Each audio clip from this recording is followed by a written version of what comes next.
Afternoon to you. Mheshimiwa, I'd like us to start off with maybe you giving us your views on President Uhuru Kenyatta's last budget. It is the last budget, but before I even talk about the budget, let me talk about the procedure.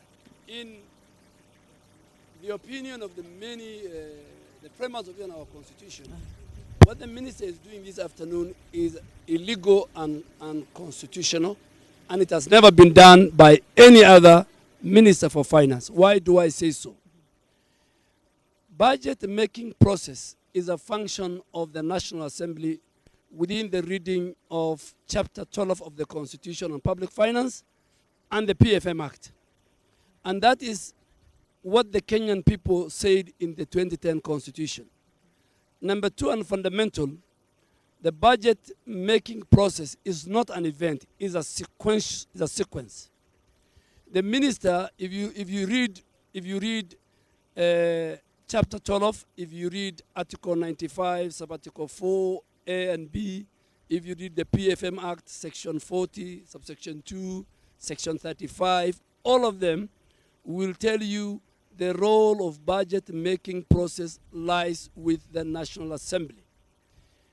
So what is the sequence? The sequence is the minister will bring 2 months to the reading of the budget, will bring the budget policy statement. The House will interrogate, the departmental committee will interrogate, the House will pass it. On the basis of that, the minister is supposed to bring the estimates, both revenue and expenditure. But there was a court ruling last year that says the minister cannot table the estimates until the division of revenue bill is assented to. That was done yesterday. Till now I'm talking to you, the minister has not tabled the estimates for this budget 2022-2023. After he tables the estimates, then it's submitted to the departmental committees to interrogate with their sector ministers and accounting officers. And then finally, they submit their report to the Budget and Appropriation Committee. And the Budget and Appropriation Committee will bring a report where a resolution of the House will be done. Then on the basis of what the House has resolved, then the Minister for Finance is supposed to prepare his highlights, pronouncements on revenue raising measures and policy guidelines. Now the Minister has jumped all those processes. He's coming to the House. So, in fact, I am not going to be in the House. I have an issue myself. Once I raise my issue, I don't want to be part and parcel of an illegality and constitutional thing. It has never happened in Kenya. The Speaker has agreed the minister to read. The question I think you need to put to the Speaker, why did you do it? But for the first time, I can say it in a nutshell. For the first time, when Kenyans went for the new constitution, they removed the budget making process from the executive to the legislature. Now, over the years, when I was the leader of majority, the executive tried to take back the budget. We resisted. But this year, the executive is the one that is running. That's number one. Number two, and then let me come to the debt. Yes. The minister presented in the budget policy statement a 3.3 trillion budget. It is very sad, for the first time in the history of Kenya, 1.3 trillion of that is going to service debt. So the minister ultimately, in fact, in this budget, is telling Kenyans, even I'm going to borrow money to pay salaries. He's going to borrow money to do what you call the basic facilities in government offices. Thirdly, in this 3.3 trillion budget, on the face of it, the minister has surpassed the 9 trillion ceiling. Debt ceiling. And I don't know what he's going to tell. That itself is violation of the Constitution, violation of the PFM Act.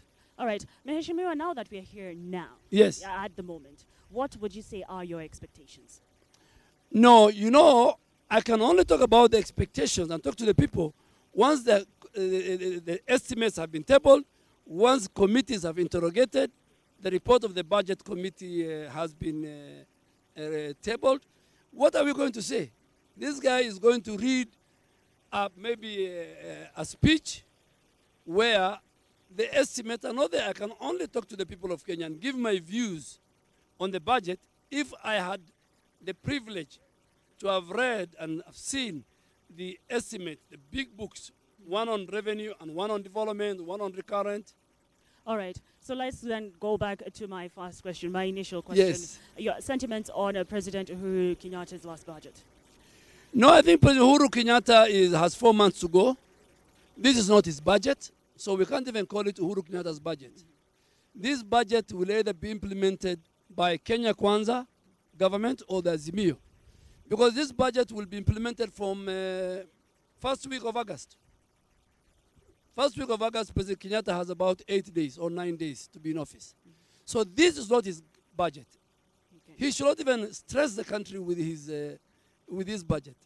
This budget belongs to the next government. And I can tell you, and I'm speaking for Kenya Kwanza team, once we take over government, we will come back to the National Assembly, correct all the wrongs that have been done by this government, deal with the debt ceiling, and see how we can restructure our debt portfolio from the expensive commercial Chinese loans to the bilateral and multilateral lenders.